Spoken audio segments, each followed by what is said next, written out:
Once upon a time in the kingdom of Ubera. By the power of the spirit of light, the sun was published, and by controlling the darkness, the spirit controller Freed brings the night. While Millionaire provides life energy, Freedy prepares to rest.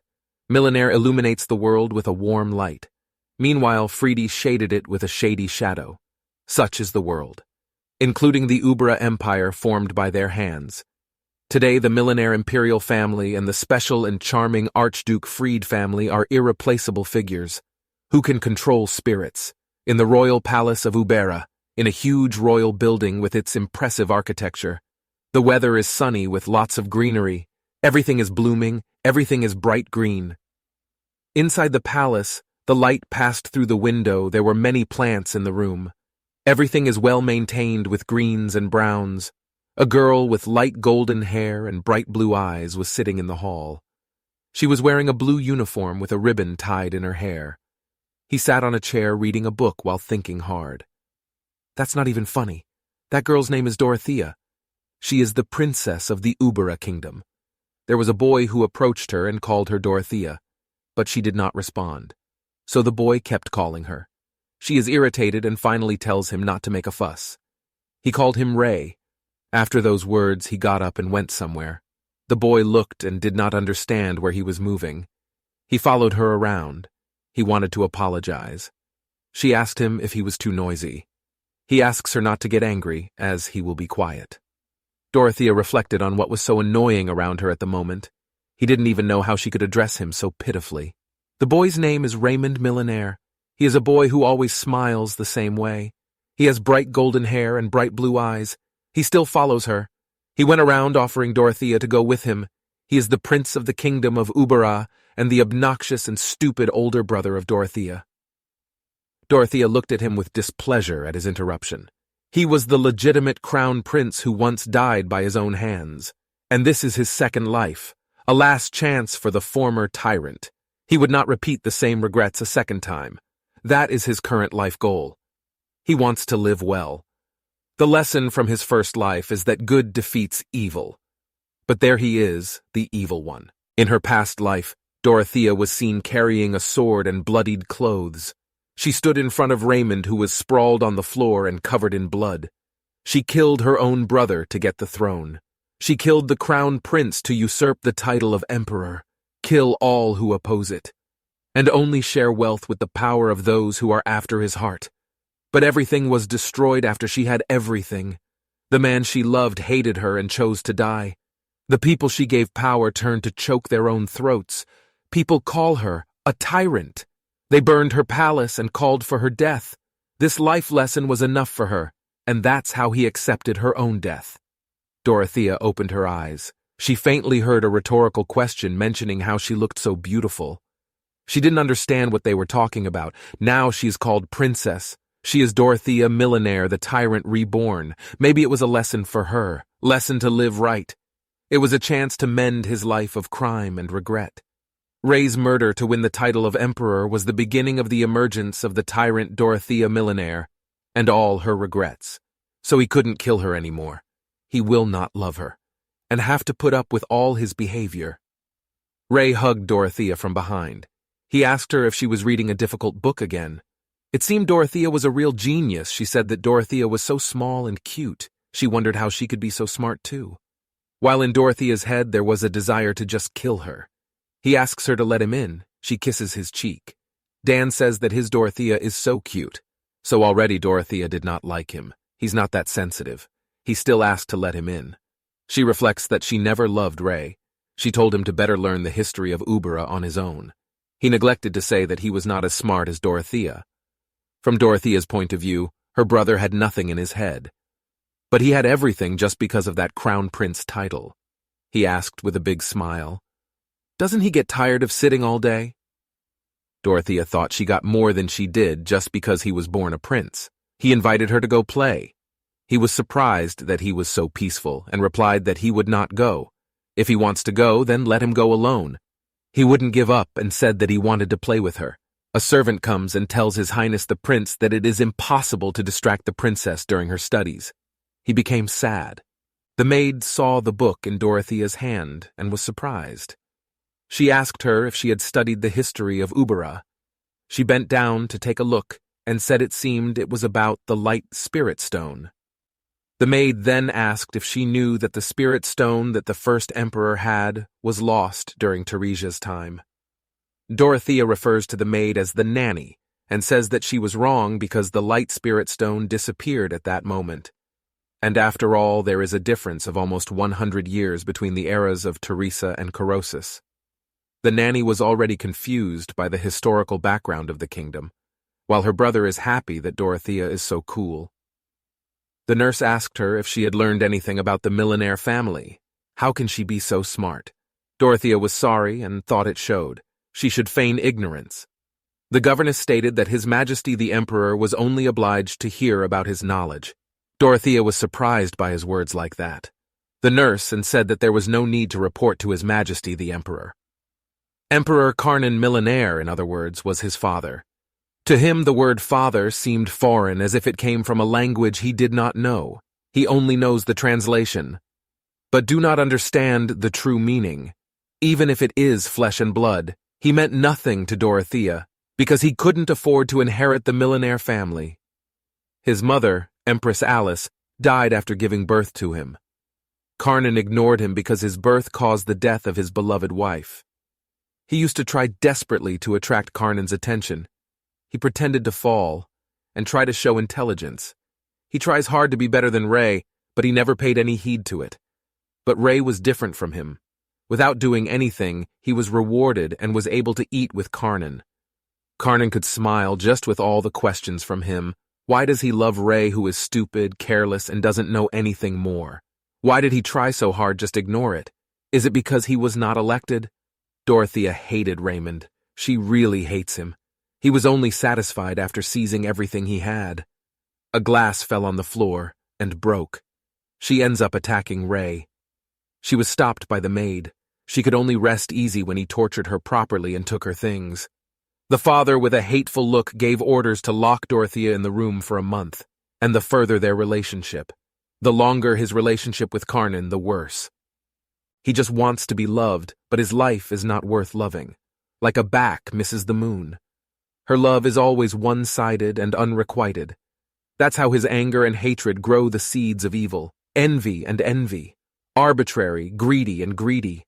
Everything continues after the arrival of the tyrant Dorothea Millionaire. Even though all those reasons are meaningless now. Now he realized that blaming others for his sins was meaningless. It must be because he was the one who was wrong for not being sweet. Now it doesn't matter. He no longer hoped for Carnan. In fact, it's not bad to live without this shadow. Living well is also comfortable. Back to the present. Dorothea was still reading a book. While Dorothea was contemplating what to read to her, the nurse stood beside her and thought that the emperor would surely be delighted to see the princess he longed for. It's very sunny and warm today outside. Dorothea was walking in the garden with the nurse. The nurse suggested he take a walk somewhere. He pointed a direction. Today, to relax a bit, the maid pointed to the garden, which was surrounded by a fence and full of all kinds of plants and greenery. Dorothea, who saw that, was immediately shocked and fell silent when she saw it. It was a garden made by Carnan for his wife, Alice, who missed her hometown. In his previous life, he also used to go there often. Been a long time. But why suddenly the nanny took him there? Dorothea wondered, and when the two of them were walking in the garden, suddenly they heard a servant greet His Majesty the Emperor. Dorothea turned and saw her father clearly. It could be seen from him that he was also unhappy to see the princess. He looked at her sullenly. Dorothea immediately grew alert and wondered if she had done something stupid that was no worse than Ray. If he is not polite, maybe he has done something wrong. What should he say? Finally, Carnan asked a question. Who are they who dare to enter Alice's garden? Hearing Carnan's voice, the princess thought that she was right. Can he hope to live life in a good way? Carnan asked who they were as they dared to enter Alice's garden. The maid told him that this is Dorothea Millionaire's daughter. All he thought about was bringing his hand to his chin and quietly saying that was crazy. Dorothea heard and repeated his sentence in her head. She looked at him politely and reproached him, for not even being able to greet him properly. Then he asked if he had not been taught, that Dorothea watched in his head, that this is true because he didn't have parents who would teach him. The servant frantically said that there was no way for His Majesty. He claimed that the princess was very smart and extraordinary. Karnan replied that he had doubts, because to him she looks like a little and impudent girl. The nurse tried her best to defend daughter Dorothea, in saying that it was probably only because the princess was surprised to meet him for the first time, because he shone in the etiquette class in the palace. Then he turned to Dorothea with a question. Is not that true? Then Dorothea seemed to exhale, and she started walking towards Karnan and bowed her head and body slightly while holding the hem of her dress with both hands. He greeted His Imperial Highness Millionaire very politely. The emperor asked him how old he was. The princess, who was still bowing, replied that she was 8 years old this year. He again continued the interrogation, asking what his exclusivity was. He raised his head, saying that this was just an exaggeration. From the nurse, there is nothing extraordinary about her. The nurse suddenly interrupts them, saying that it is because of Her Majesty to see the princess is simple and perceptive beyond her years, and he had studied the entire imperial lineage. But the princess was annoyed that there was absolutely no help from the maids. The emperor bowed after his words. He asked if it was true that he had studied the millionaire family lineage. So he said by testing that if it was true, then let him tell. The princess confidently replied that the emperor must have known the royal lineage. Was there really something he didn't know about in the millionaire family tree? He aggressively asks if she really decided to check it out. The maid stood silently and awkwardly between them. The princess replied that apparently it was Her Highness who was testing her. What was the use of him telling the family tree here? He also didn't interrupt and ask, so he refused the emperor's order. In the nurse's eyes, it looked like a den of beasts. The princess finally said that she was just trying to save time. His Highness was right that he was so busy that he had never seen him since his birth. The emperor folded his arms over his chest, saying that because of that, he would tell the genealogy of the royal family, only if it will benefit him. Dorothea replied that she just didn't want to waste her time.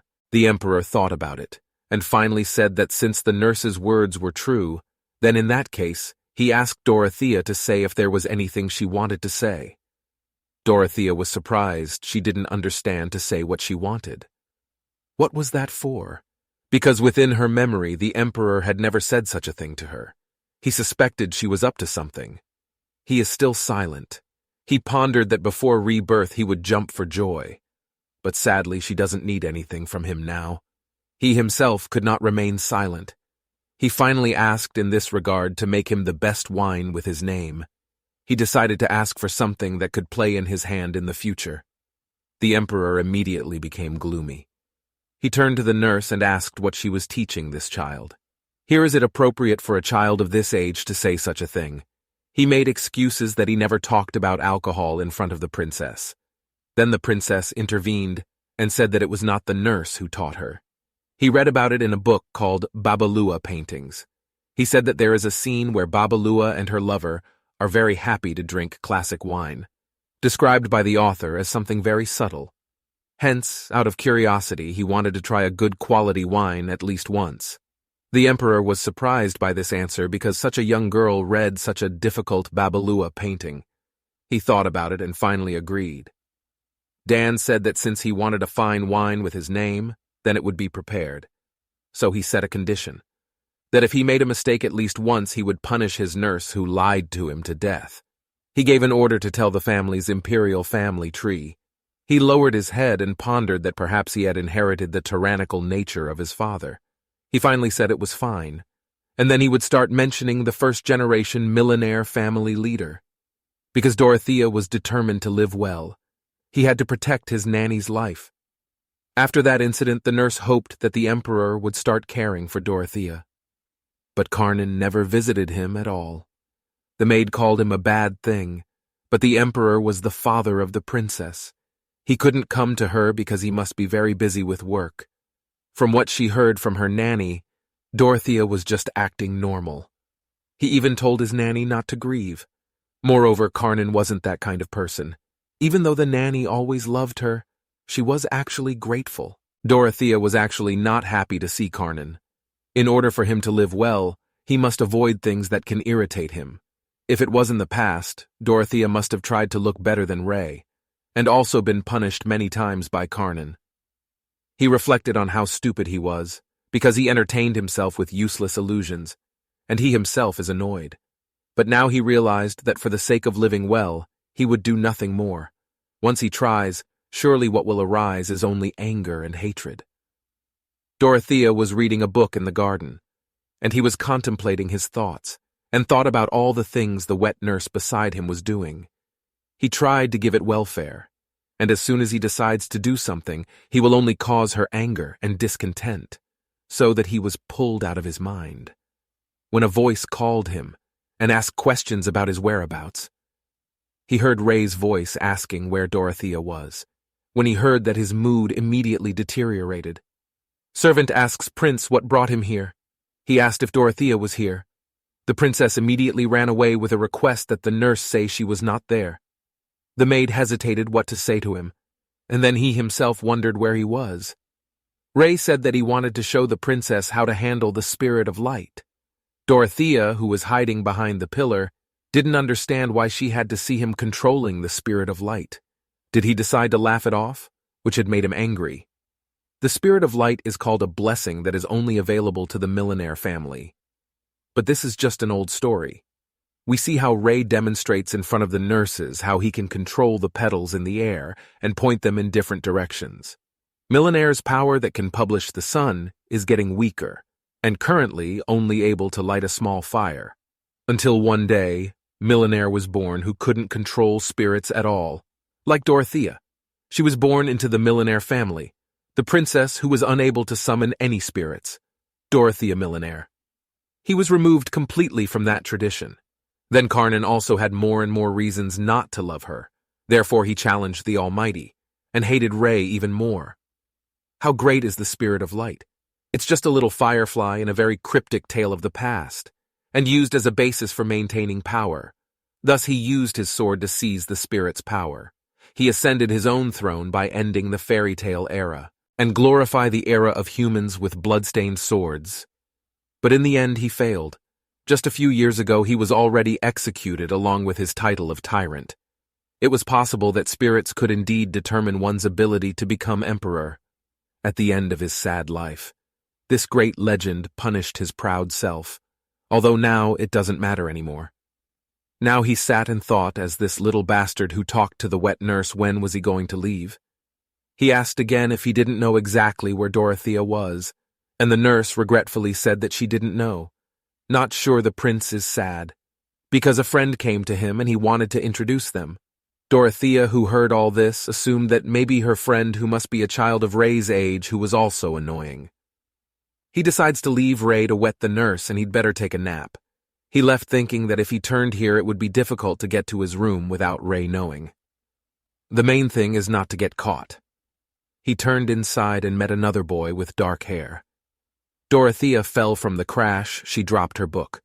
The boy immediately apologized and asked if he was badly hurt. She looked up and instantly blushed. He thought and did not understand what he was doing here, because there was no way the man she loved more than anyone in this world. In a previous life, the man who hated her the most. How could she be able to forget him? Then we see a picture in which he looks at the hanging body of his lover. She cried and rushed to him. It was true, how could he forget her, because she was his love, his breath, and his eternity.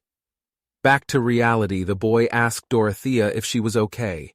He held out his hand to her and asked if she could get up. Since the day of his return, he had not forgotten her for a second. She wakes up hot with tears in her eyes and calls him by the name Theon. The boy looks at her in surprise and says he is really sorry. Did it really hurt him? Dorothea was sitting with her face in her hands. She looked at the dress and said it had gotten very dirty. He said it was his fault for not paying enough attention. He held out a handkerchief and apologized. He began to take at least he was worried, and asked again if his leg was sprained. Would he be able to walk, or would it be better for him to call someone? He said emotionally that he really wanted to meet her and say his name. Dorothy said she missed Theon a lot, so that the boy thought that it turns out that he heard everything correctly. Did he really know her? She didn't understand. She kept crying. Tears flowed like a river. He wiped everything with this handkerchief. He reflects that there are other things that are much more important now. He asks her not to cry, otherwise his eyes will swell. He wiped the tears from Dorothea's face with his fingers. Dorothea's heart pounded, because the person who turned and left him is now beside him, very beautifully, and he is still alive, and this is not a dream. He started to cry even more, maybe just because he is alive means he has done his duty in this life. She smiled and told him he was someone smart, which might be the cause of his rebirth. Ray will come for Dorothea. She asks if he really hurt himself. If all is well, he is very worried. He immediately ran towards her, still with questions about what happened. She saw bruises on her knees and her dress was dirty and wrinkled.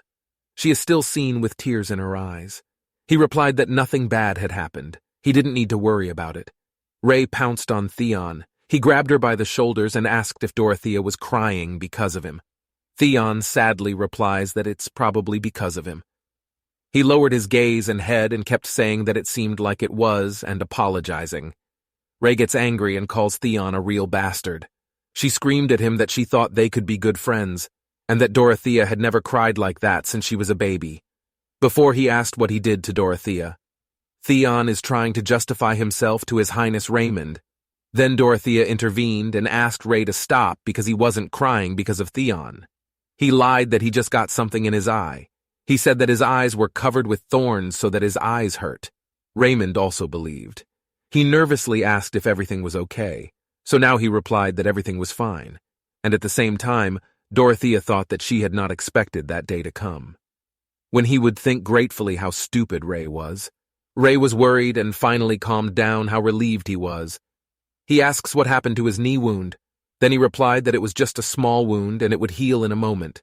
Theon, in between, realizes that it is a princess, and that she also covered up her mistakes in front of her brother. But he didn't get to meet the princess before he wondered what kind of expression was on her face. When he first saw her, Ray turned to Theon, and he sincerely apologized for misunderstanding everything. Theon smiled and said it was nothing, because he really is to blame. Ray took her by the shoulders, and they stood in front of Dorothea. The prince said happily that he would display it properly, because he has a chance. He introduced his new friend in front of Dorothea, and Theon says he was rude the first time they met. Dorothea realizes that she will be introduced to Theon. He introduced Theon to him, then Theon kissed his hand. Dorothea blushed and thought that this was their new start. There is no history between them. If he forgot his mad pursuit of love, put away the suffering from the past and loved more for himself, would he treat Dorothea better in this life? She wanted to say something to him happily. But then the mood changed.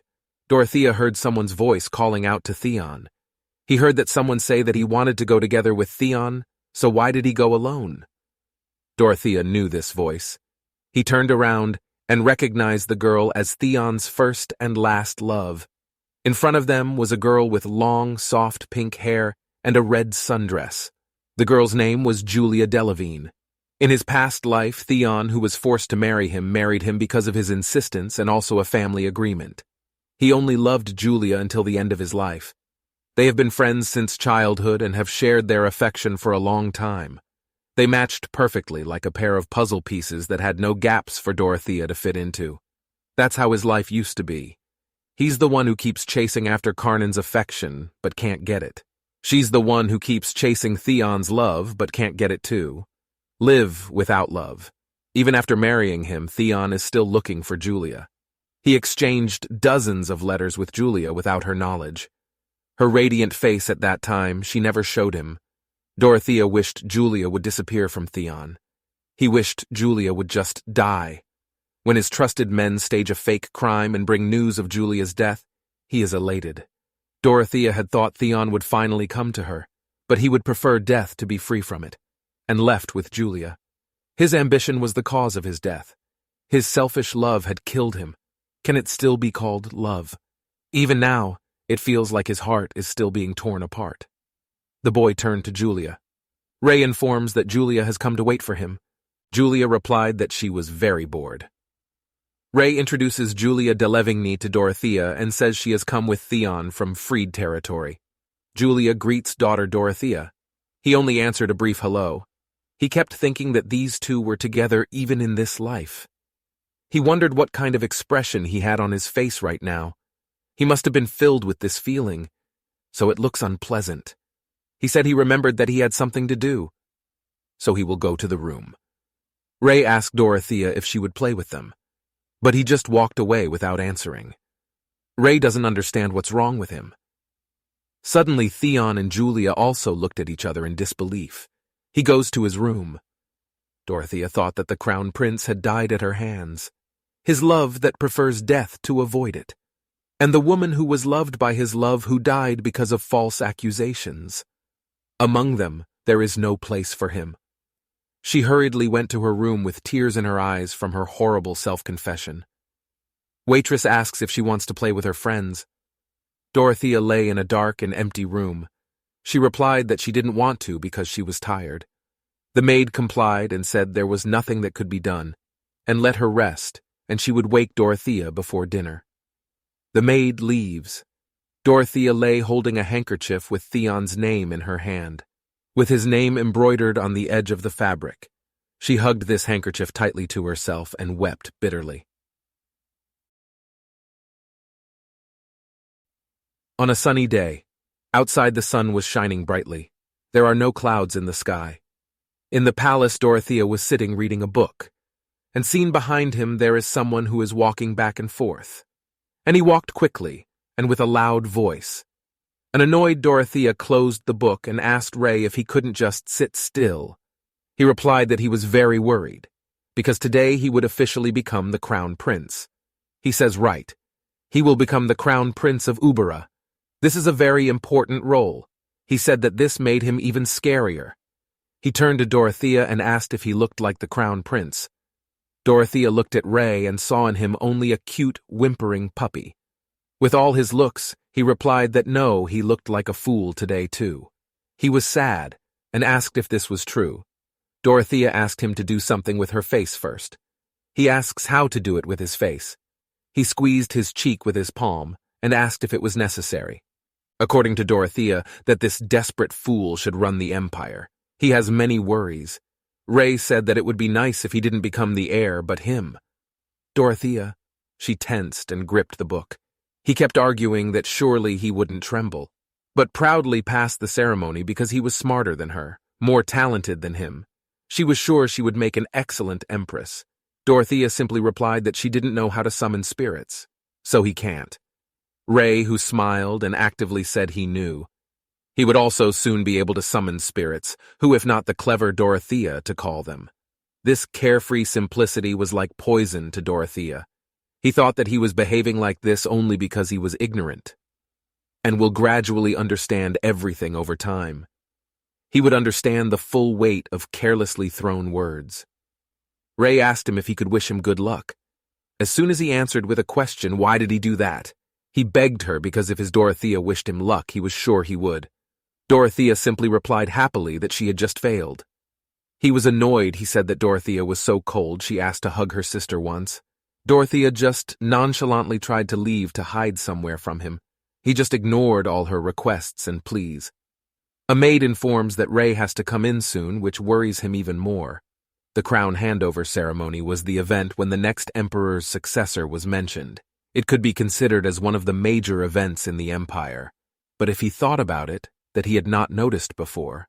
But now everything seemed so simple to him. He looked around and concluded in his head that Karnan was not as vain as he seemed. But he still had doubts. Maybe he's just a spender. He began to remember something that was in childhood. It must be here that they announced that His Imperial Highness was entering the hall. Even this event seemed extravagant to Dorothea. The emperor begins his monologue by saying that the whole empire will be illuminated by the light of the noble millionaire's goodness. Now, Dorothea has stopped experiencing any emotions, which he looked at the scenery and thought that there must be a spiritual stone missing in this staff. He thought and reflected that the stone fragment was found right before the execution. He heard something similar, but can't remember what exactly happened.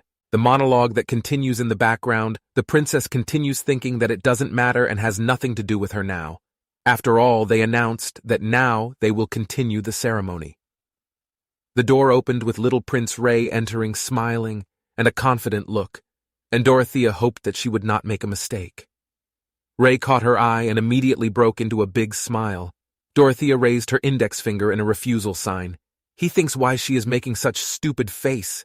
He was trying to tell her to look ahead and walk properly. He looked and just nodded his head. Dorothea was even more clueless as to why he was nodding his head. Is he really that stupid? Suddenly all the spirits gathered at him. He tries to explain to Ray that he usually controls spirits. He believed that now such a fool became the crown prince. He wouldn't make a mistake like that.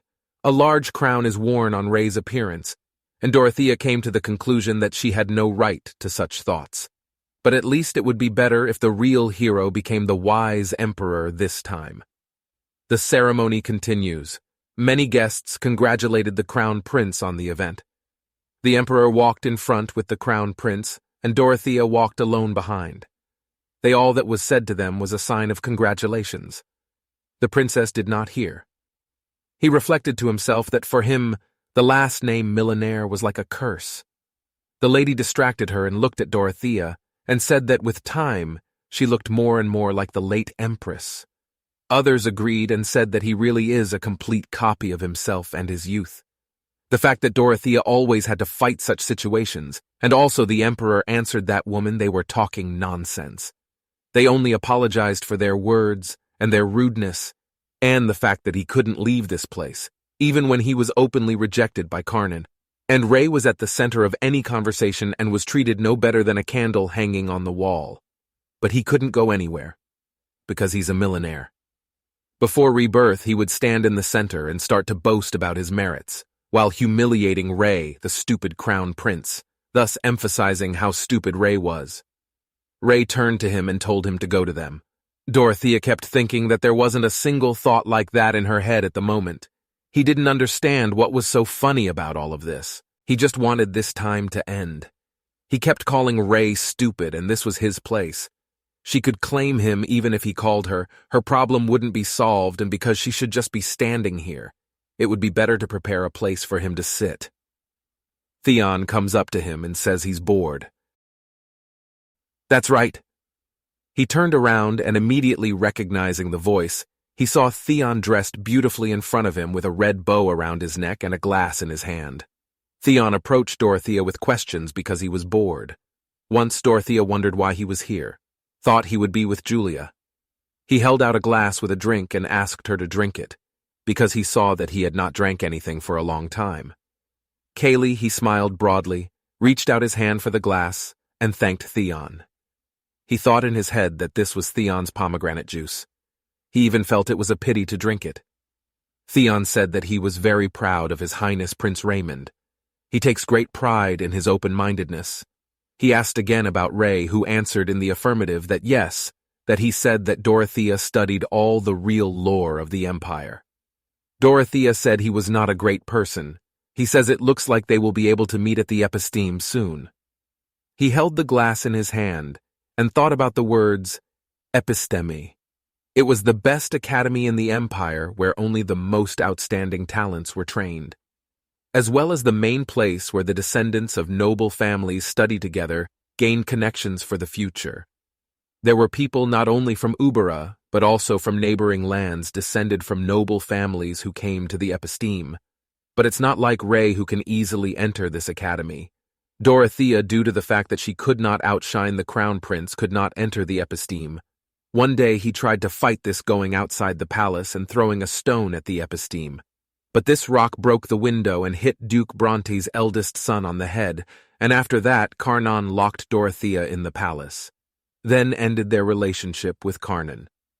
He thought that there was no need to repeat this twice. He had long since abandoned any claim. He tells Theon out loud that he's not going to the episteme. He asked how much because she was a princess. He began to say that he was sure of something for sure. But he expected to see the Emperor with Ray.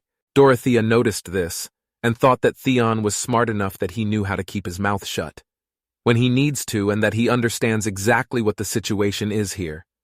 He was sad because he didn't want to show himself to Theon the way he had decided to.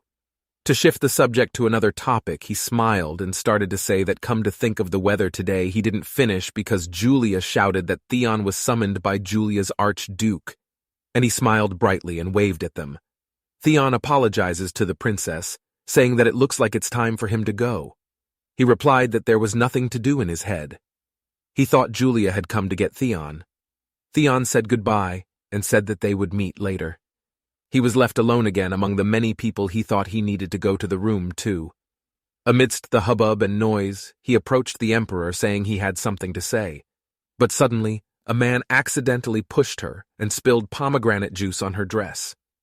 As a result, the spilled juice stained the entire front of his clothes. The first thing Dorothea thought about that was Theon giving her some pomegranate juice. The man panicked and didn't know what to do. The emperor looked and asked what was going on here. The man apologizes and says it is his mistake. The emperor ordered Dorothea to apologize to the man. She didn't understand why the emperor urged her to say it quickly. Everyone in the hall fell silent in anticipation. Rey intervened, speaking to the emperor, saying it was Dorothea who was suffering here. In front of him, looking down, Duke Bronte was clueless and worried because he understood very well that he was clearly to blame here. Dorothea said in her mind that she must apologize to Duke Bronte because she was a much more important guest than her own daughter. Duke said it was okay, because it was his fault. He kept thinking and wondering what was so hard about some kind of apology, because Karnan had been behaving like this for more than a day or two. The Duke asked Dorothea to raise her head. She kept thinking that if she remembered everything and got angry, it will only make it worse, so he just needed to take it for granted. The emperor ordered Robert's servant to escort Dorothea because her clothes were dirty. She listened and bowed before him. The princess thought it was a good thing because she had a reason to go, and that was enough. She left with the maid, but decided to accidentally turn around. He saw Theon and Julia standing up in complete shock. They show that they are worried. She asked herself if she had seen an awkward princess who had lost the last bit of her authority. He wanted her not to look at him, not to see him like that. A glass of pomegranate juice full of red love spilled again and became a feeling that littered it. He sat alone in his room again. He hugged himself and knelt to endure such feelings. No attitude towards him and apologizing and putting aside the dignity that is tolerable for him. But one look from Theon made him feel like he was being turned upside down. How cute it was, because he knew that Theon would never love him. He understood what had to be let go. Anyway, it seemed like everything inside was on fire when he saw them together with Julia. He decided that he had to let Theon go as soon as possible. Someone knocked and asked if he was okay. Rey stands outside the door and says he came because he was worried. He didn't ask her to come to him. Dorothea was angry and screamed at him to leave her alone and go back to her place. Rey insists that he is not leaving because he is here. In the room, he made it clear that he was not interested in the coronation ball. So let them play together. At these words, Dorothea flew into a rage, leaving the room, and ordered her to open her ears and listen carefully. Rey was scared of her. She screamed at her that she couldn't go from there just because she wasn't interested in the party. Since he is the crown prince, act like the crown prince. Don't think about continuing to play and do the real work. Dorothea added that she didn't need his worries. He begs to leave her alone. An emotional Dorothea grabbed Rey's collar. While Rey didn't know what to say, he continues that if he does not understand.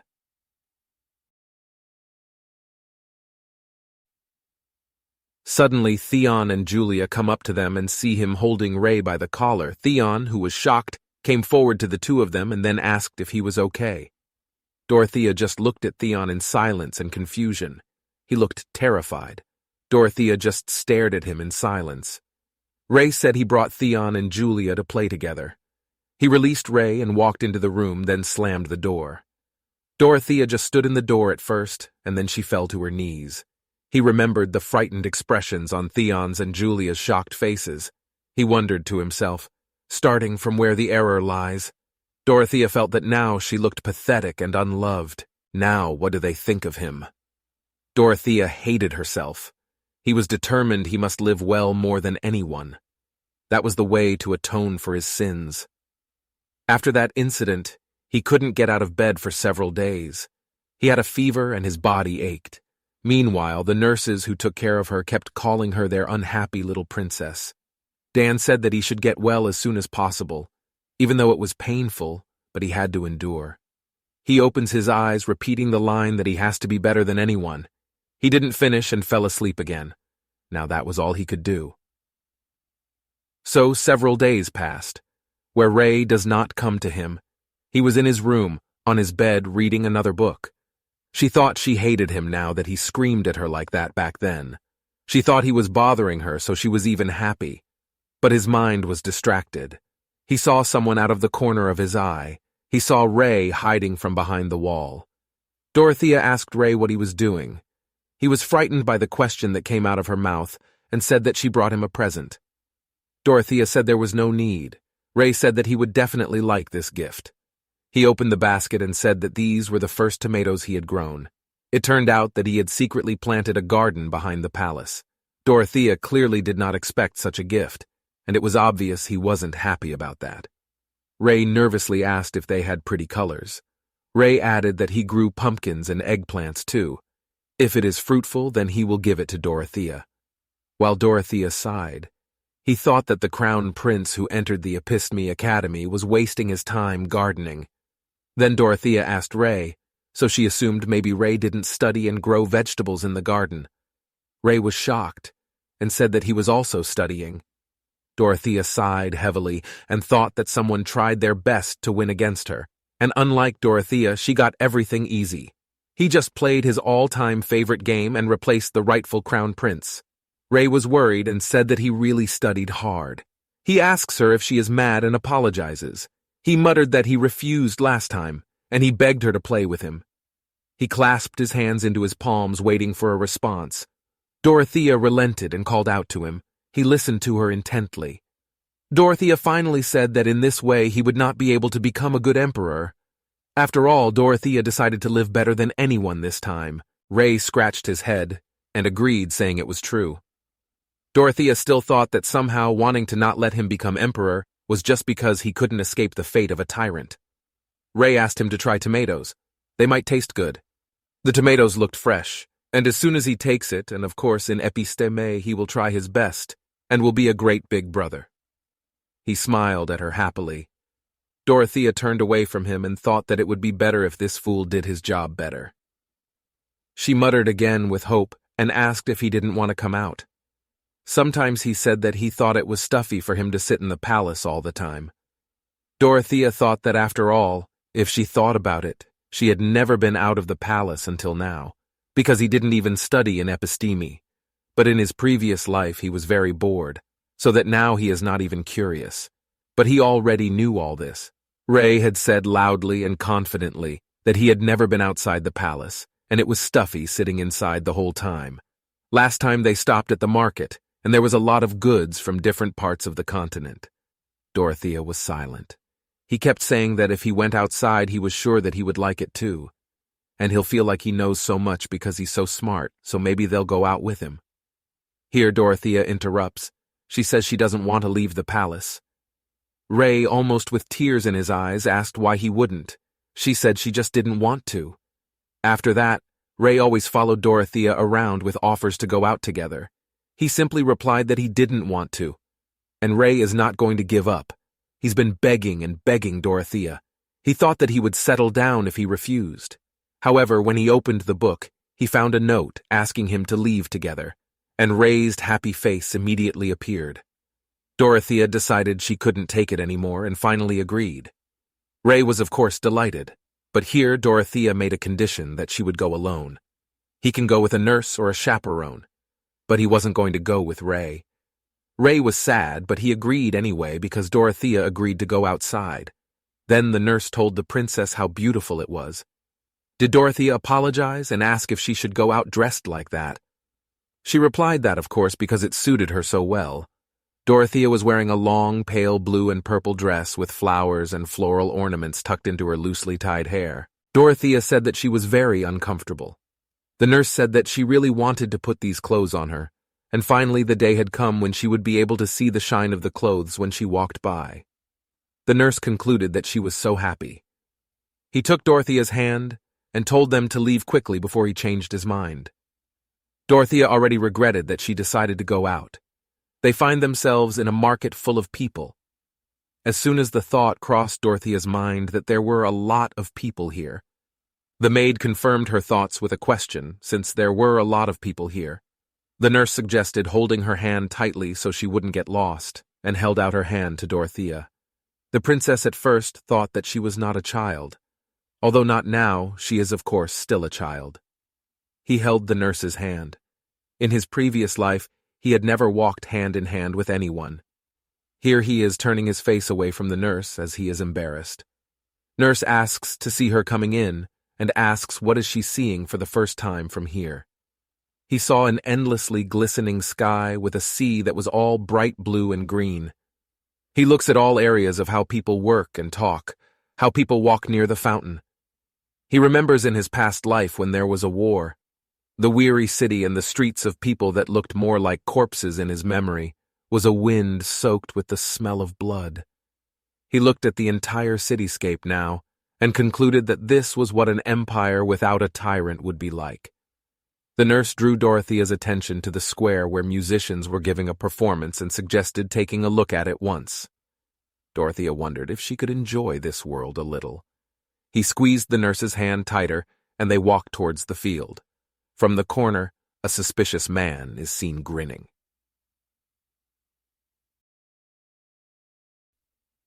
Nine-year-old daughter Dorothea. He lay tied up on the dirty floor. His eyes were also tied. He couldn't see anything. There is a conversation going on in the background. Turns out he was kidnapped for ransom. Two crooks are sitting at the table and eating chicken with appetite. And the two are discussing that some girls wear clothes that are more expensive than their entire house is worth, which makes them mad. Dorothea thought that after rebirth, she had never practiced the sword. He didn't expect that such a thing would happen, previously 4 days ago, when he was walking with his nanny in town. The nurse enthusiastically asked how a princess could be so cute. Dorothea looked at herself in the mirror. He was wearing a wizard's hat. The nurse admired every picture and offered to buy them all, which Dorothea asked to wait, but the nurse dragged her elsewhere because it was fun there. Dorothea wished she hadn't gone out again. They walk quietly. On the way, the nurse offers to buy his favorite book before returning to the palace. Since they were out, he said if he went down that alley, they would see a bookstore. From such a proposal, Dorothea already had a desire to buy a book. The nurse also suggested after going to the bookstore to go have a delicious dessert. And it's such a short way that nobody's here at all. The wet nurse kept saying she wanted to see Dorothea happy, but they were followed by a man with a stick and hit the nurse on the head with it. So he fell unconscious to the ground. Dorothea tried to understand what was happening and wanted to help the nurse, but a handkerchief filled with poison had already been brought up to her nose and mouth. He slowly lost consciousness, and the last thing he heard was an offer to go out for dessert with the nurse. That's the story, and now she's lying like this in some kind of kidnapper's basement. It is hard to imagine a more sad sight. He thought it would be fine even if he died early. But still, he didn't want to die at the hands of such a villain. They would need time to prepare everything and send it to the Red Well. Dorothea heard this with such shock that she was unconscious for 4 whole days. He thinks why he has no strength and is very thirsty. He thought that because they had let go of the wet nurse to bring them money, but there was no news yet, and what will happen next will surely be his death. He assumed that it was possible that Karnan would not want to save him. He thought that instead of wasting money, it would be better to throw away this useless self. Dorothea could not hope for Karnan. Dorothea made a sound, and both turned to her, assuming she was awake. He said out loud that he could see nothing. This method is out of style. He ordered them to let him go. A man approaches him. She thought that first she needed to pretend to be a weak little girl. Man untied his eyes. He innocently greeted him and politely asked the uncle who he was. He smiled, calling her a cute little girl. He introduces himself as Uncle Tutu. He thought that the two of them were kidnappers, but they looked like some market bandits who had rolled out of nowhere. He asked sweetly again if she was really going to be his new nanny. Now she replies that no, of course she's not a nanny. Dorothea made an innocent face and asked if he was really Dad's friend. And in his head, he was just angry that Dorothea Millionaire's daughter was forced to behave like that. The man laughs and says it is true. He is a friend of his father. Dorothea asked if she could then call him Uncle Tutu, to which she happily agreed and allowed. And in Dorothea's mind, she thought she was going to kill them. She was told that she was as beautiful as a doll because she was a child of royalty. He recalled the old days of saying that she was beautiful, where someone said that he was ready to do anything just to make her smile at him. The lips of the man who kissed her hand and asked her to smile. At least once, there used to be one person who repeated the same thing to him over and over again. He concluded that of course he didn't like the way he looked, but he didn't seem so terrible to other people.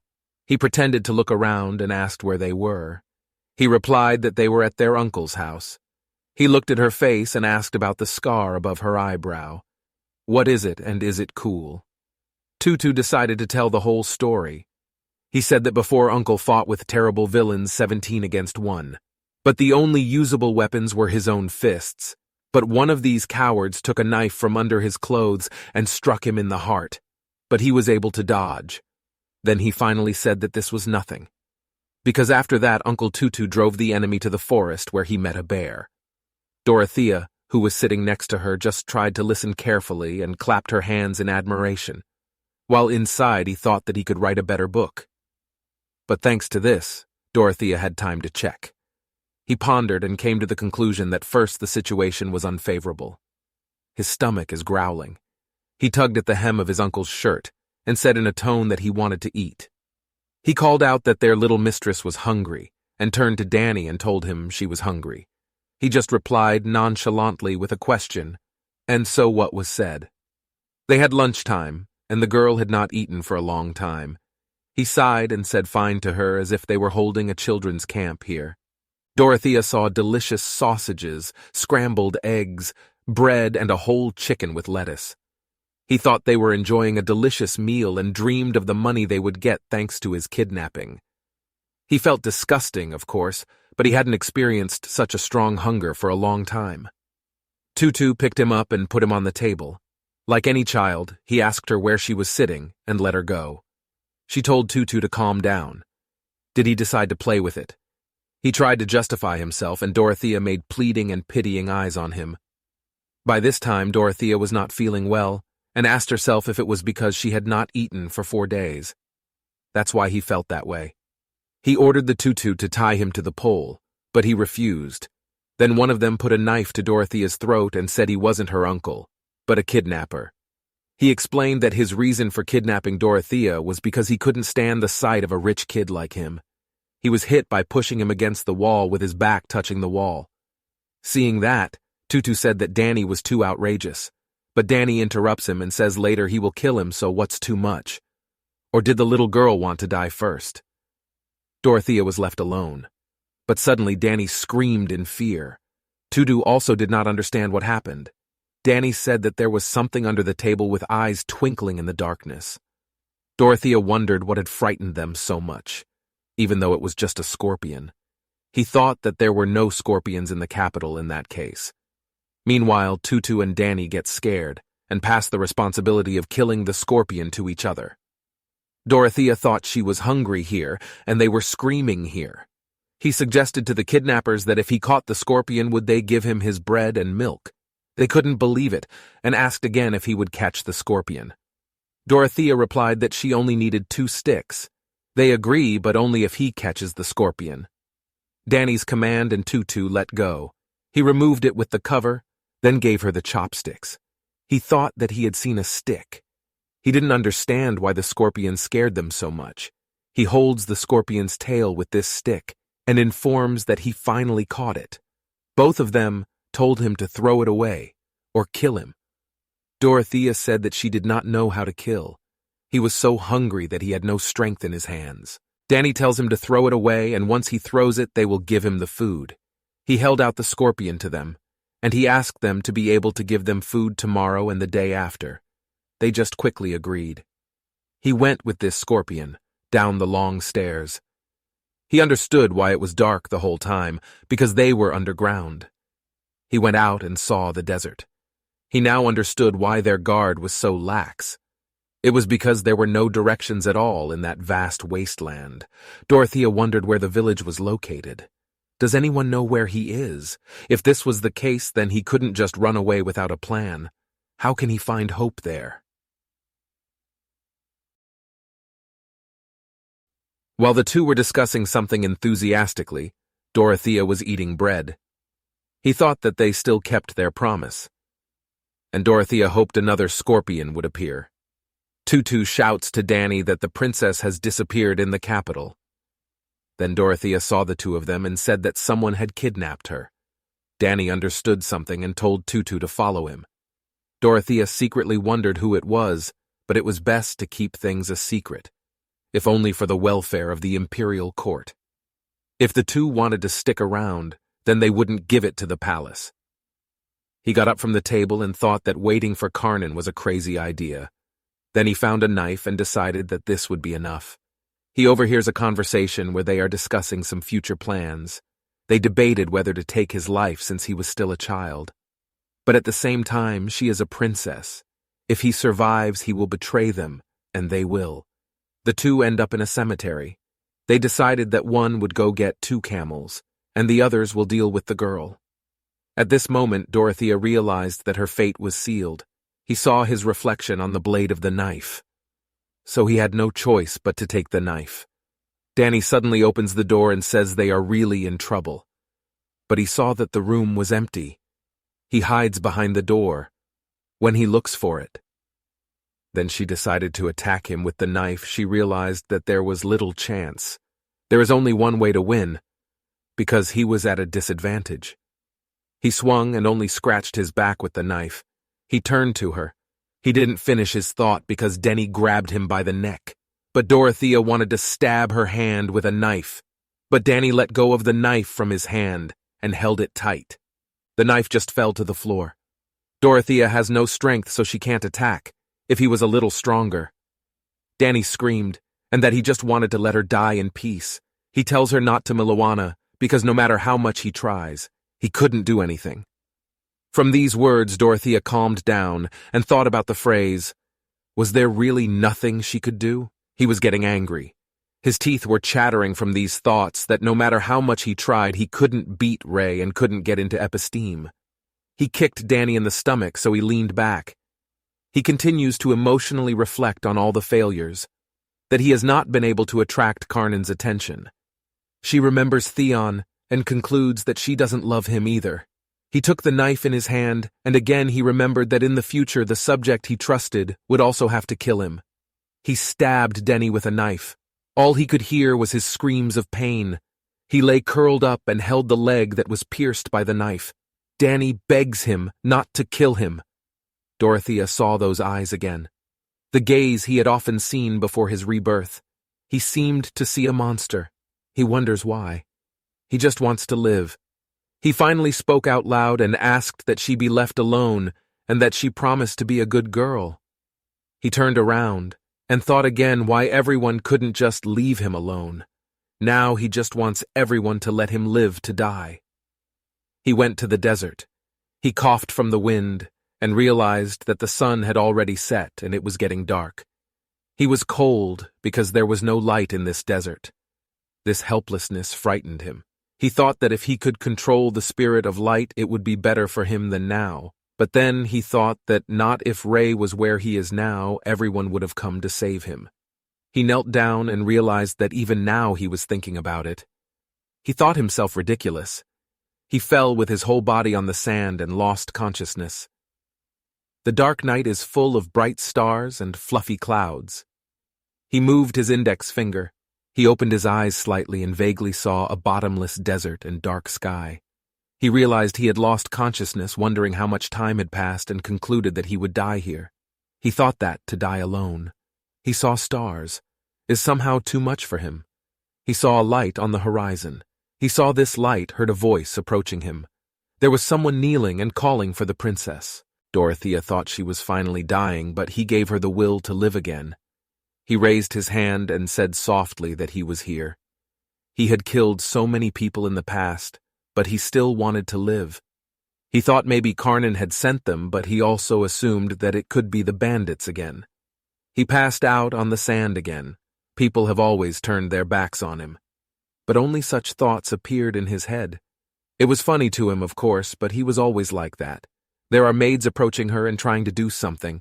Dorothea still thought she wanted to believe that someone would love her one day. He wanted to believe that at least someone would love him.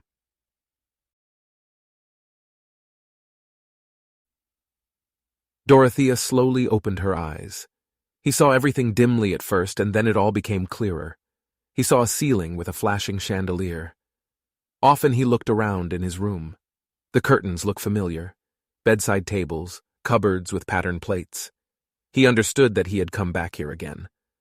She remembers someone calling her a princess in the desert, so he thought if it was the palace soldiers who found him, was it luck amidst misfortune? Then Dorothea woke up with a start. He wakes up from his sleep. He heard Karnan's voice. Yang said that the one who had kidnapped him was an unknown kidnapper. He lifted himself up and straightened his back. There the nurse makes excuses that they are some nameless kidnappers. Karnan says that means he was kidnapped by such a worthless bandit. All Dorothea thought she had come here because she was almost kidnapped. He thought he was his real father after all. But it turned out that he was bothering her instead.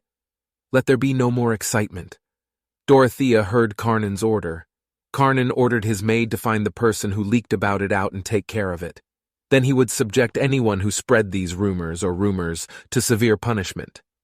Then Dorothea thought that in the past, she thought Karnan hated her because she was ambitious. But even without fighting or taking Ray's property, Karnan still doesn't like him. Perhaps that was the punishment for his past cruelty. The sins of the previous life must be redeemed. Dorothea thought she should think that way, because if he didn't, he wouldn't be able to survive. He lay down the other way and covered himself with the blanket, and continued to ponder sadly.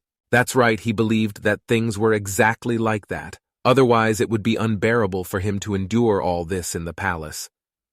The next day, the doctor reported that the princess's fever had just gone down and was now a bit feverish again. He said the healing process was too slow. Another waitress asked if she was okay. Dorothea thought she was seeing this babysitter for the first time. He began to say out loud that he was fine. Then Dorothea thought and compared her old nurse. Was the nurse fired?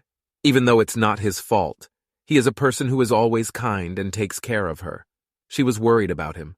Dorothea wished him well. Then the doctor said that it seemed better for the princess to recuperate in a quiet place to rest. The nurse said that it was still better for the princess to live in the castle, but she said again that there were good places. There is a fine imperial villa for recuperation in the Cerithian region. Somehow, hearing those words, he realized that, in other words, this was an opportunity for him to leave the palace and get away from Karnan, Ray, and Theon with Julia, who was about to go to the episteme, and also where no one will see him to train and get strong so he doesn't suffer anymore. Because he had always been afraid. He will return to being a tyrant, so he avoided this possibility. However, if he uses his powers in the right way, maybe he can protect someone. He told the servants out loud that he was going on vacation, to live well because he needs strength. Nanny asks how is it possible to go there alone. Dorothea replied that it was too stuffy for her here. The waiter said that he never behaved like this, so why is he being stubborn like that?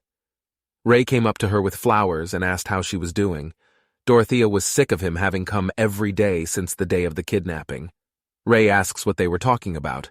The nanny replied that they were discussing the possibility of the princess going on vacation to recuperate. Ray didn't understand what kind of break they were talking about. And the servant replied that he would go to the imperial villa in the Cerithian region. The air is cool and it is located on the beach. The princess's mood will definitely improve as well. But Ray looked worried. Even now Dorothea's condition seemed to be getting better, but why did she still need to go there? Dorothea said if she wanted to go there, then told Ray to get out. Then he said if somehow he felt guilty.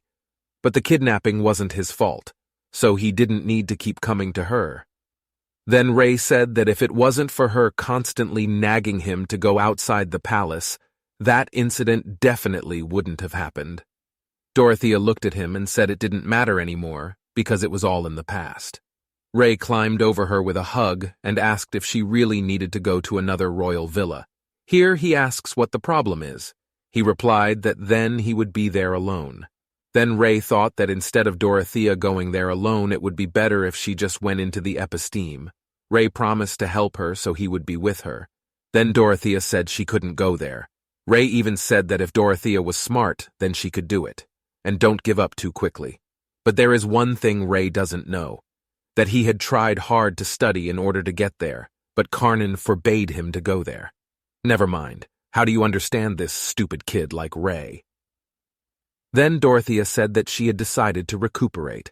So he ended the conversation unilaterally. He said he was tired and asked Ray to leave. After Ray left, the nanny said that Raymond was acting as if he was worried about her. Dorothea knew that. He knows he's bad. It's always been like that. Thus, this uninvited guest had to leave immediately. A few days later, Dorothea left. She wore only a light dress for her trip. He wore a hat on his head with a yellow ribbon around his neck. He thought that at such moments he was thanking Karnan for his indifference. He couldn't imagine that he would leave so soon. He remembers Ray crying and begging him not to go. Seeing Theon, he told him with a smile that she heard he was going on vacation. He looked at her at first rejoicing, and then thought that she didn't want to see him at all now. He sadly lowered his eyes to the ground, responding that yes, he was going to Cerithian territory. Then he asked why. He suddenly asked. She replied that honestly he came because he wanted to give her something. He said that he was relieved it wasn't too late. He reached into his pocket with his hand. Dorothea asked her question if it was really a gift for her. He said, of course, nothing special. He took out of his pocket 3 candies of different colors, red, yellow, and blue. He said he brought it because he was worried he would get seasick. Dorothea stared at him silently without holding out her hand. Theon awkwardly asks, maybe he doesn't like candy at all. He couldn't believe in his head if it really was for him. He answered loudly that he didn't like it. He takes the candy from her hand and thanks her for the concern. Theon blushed and sadly requested that now they would not be able to see each other. Because he suddenly went on vacation so far away, he said he was sorry. These words made Dorothea blush even more. Theon then expressed hope that he would recover and return as soon as possible. Dorothea couldn't believe she was truly sorry that she was gone. He looked at the candy and agreed with her. To think that in his previous life he had never felt anything like this. Is he really Theon? But suddenly he forbade himself to think like that. He squeezed the candy in his palm and left, as well as saying that he would go better. Theon wanted to stop him, but he held himself back.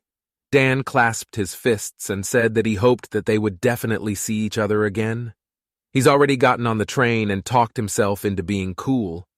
He looked at these candies and thought that no matter how Theon thought about it, his heart was pounding. From these thoughts he smiled and hugged these sweets to himself.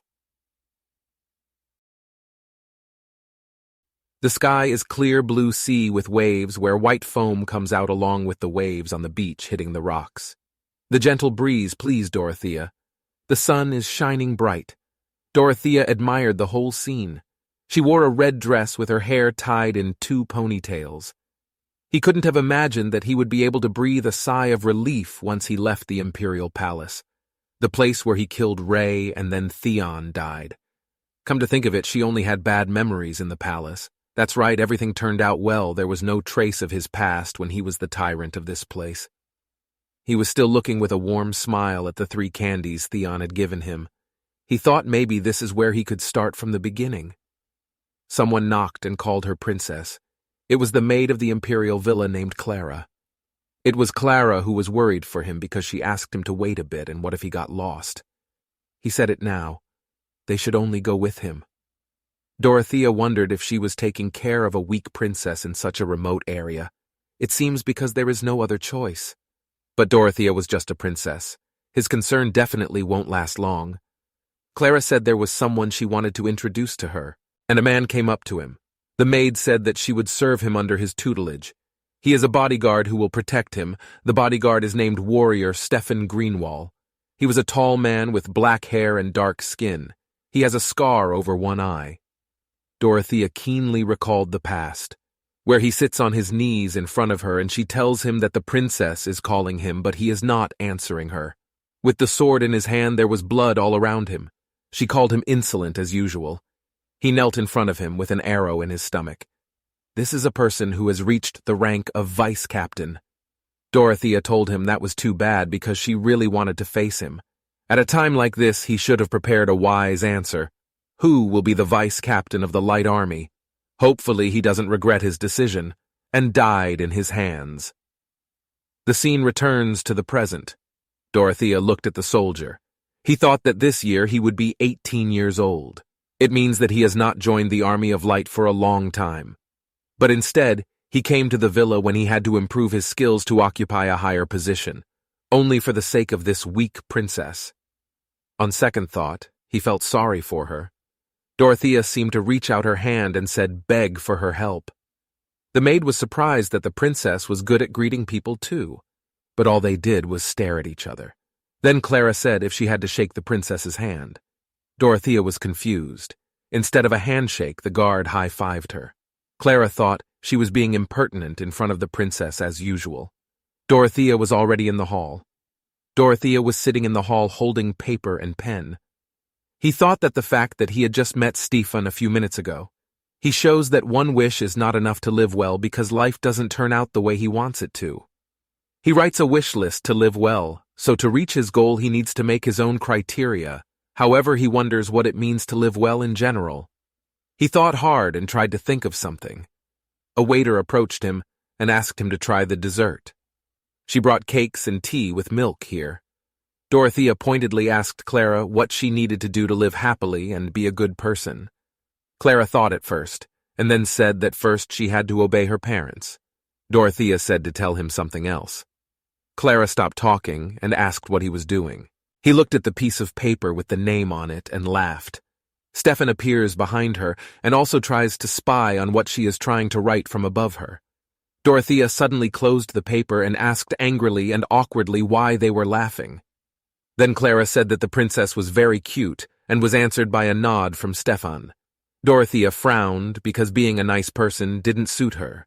Then Clara asked her what she made a list like that for. Then Dorothea said she just wanted to be a good person. Then Clara offered him to massage his father 10 times. Dorothea imagined the scene and called it disgusting. Then Clara suggested again to smile 10 times a day. Dorothea thought, smile 10 times. Clara continues that smile is a blessing. Stefan nodded again in tacit approval. Dorothea thought it wasn't like she didn't want to smile. It's just that nothing can make her smile. But sure enough, he remembered Ray. Good people are usually depicted with a smile. Dorothea concluded that there was some truth in Clara's words. He smiled and wondered if it was a smile, and how to do it. He also tried to smile at both of them, but suddenly his mouth twitched. The effort had caused a spasm in his lips. Clara asked what was wrong with him. He pushed them both. He asked them to step out for a while because he wanted to think. Clara says she wants to observe from a closed door. Then Dorothea picked up a pen and wrote a list of the good people she thought she had been. The first is to smile sweetly. Both do not want other people's property, including the throne belonging to Ray, and Theon who belongs to Julia. Third, save 1,000,000 people, because saving people is a commendable deed. In his previous life, there were quite a few people who died because of him. Not only did he finish with his hands, but also those who died in battle, which he made forced laborers and those affected by disaster, disease, and hunger. The total was probably 500,000 people. People who might have survived had Ray become emperor back then, ended up dying because of him. And to atone for all those sins, in this life he will save twice that amount. Then Dorothea went on to write a list for living to be a good person. In addition to listening to Thanksgiving 3 times a week and donating 1,000,000 blanc each month to charity. He looked at the list and thought that this was enough for a good life. He went out onto the balcony and looked out over the landscape, and he thought how tired he was. He looked at the shore, then he approached the servants and told them that he was going to the sea. Stefan and Dorothea were walking along the beach. He looked at Stefan and thought that he said he wanted to go to the sea, and he followed her. But fortunately, he did not interfere and kept quiet. He took off his hat and thought how lonely it was, like there was only him alone at this time. While walking, he saw a young man sitting on the beach. He wondered who the other people living around him were, apart from the residents of the villa. He saw a blonde boy with golden eyes. He saw her crying, where tears streamed down his face. He saw him and recognized him as Ethan Bronte. She is the closest ally of the tyrant Dorothy, a millionaire. He was also the most charming person and the most dangerous man she had ever known.